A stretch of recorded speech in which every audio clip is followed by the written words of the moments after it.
stock market is crashing and many think Trump may be the reason why. I'm sure you heard about his recent administrations about the tariffs and also the high interest rates. But what if I told you this was all part of his secret plan and causing the stock market to crash could be part of it? Sounds crazy, right? Just wait till you hear this. Trump has always hated high interest rates. He despises them. Now rumor has it that he's working on ways to bring them down fast. Oil prices will come down, and when oil prices come down, everything's going to be cheaper for the American people and actually for the world, but for the American people. So I'd like to see oil prices come down, and when the energy comes down, that's going to knock out a lot of the inflation. That's going to automatically bring the interest rates down. You said that you would demand that the interest rates come down. Well, I would put in a strong statement.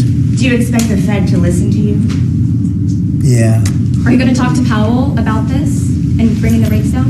At the right time, I would. You might be thinking, why? But before we get into that, first you need to understand who can actually bring those rates down. But isn't he the president? Shouldn't they follow what interest rate that he wanted to be?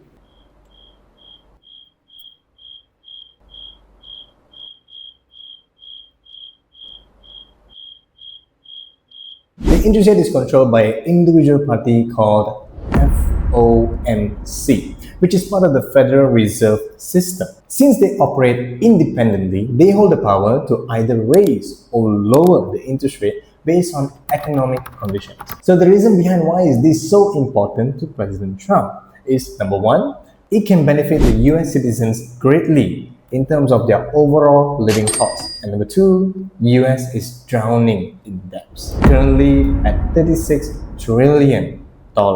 And lowering the interest rate will make it easier to pay it off. But here's where it gets insane. Some people believe that Trump is causing panic on purpose, so that investors will start dumping their stocks, causing the market to crash, which will then allow more American citizens to buy more assets like Bitcoin at much more cheaper prices. As of now, countries like China, UK, and many others have large sums of Bitcoin holdings in their hands. And based on what President Trump said in this event here, well, it kind of sums up. Never sell your Bitcoin, and so as the final part of my plan today, I am announcing that if I am elected, it will be the policy of my administration, United States of America, to keep 100% of all the Bitcoin the U.S. government currently holds or acquires into the future. We'll keep 100%. I hope you do well, please.